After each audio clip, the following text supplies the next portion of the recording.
ভ্রমণ গল্পে এখন আসছি সুনামগঞ্জের একটি হাওরে। আমরা তীর থেকে অনেকটা দূরে আসছি। একটি ওয়াচ টাওয়ারে দেখা পাইছি, আপনাদের ওয়াচ টাওয়ারটা দেখাই। এই যে ওয়াচ টাওয়ার, এই ওয়াচ টাওয়ারে আসছি বোট দিয়ে। একটি তীর থেকে অনেক দূরে, এই যে দূরে তীর দেখা যাচ্ছে, এখান থেকে আমরা বোট দিয়ে আসছি।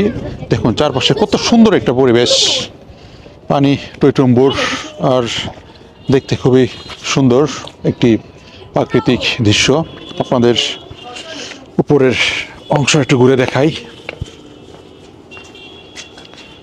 খুবই সুন্দর একটি পরিবেশ, আর ওই পাশে অনেক মেঘাচ্ছন্ন, বৃষ্টি আসবে মনে হয়। হাওর দেখতে আসলে ভালোই লাগে, অনেক সুন্দর পরিবেশ, অনেকে ছবি তুলতেছে।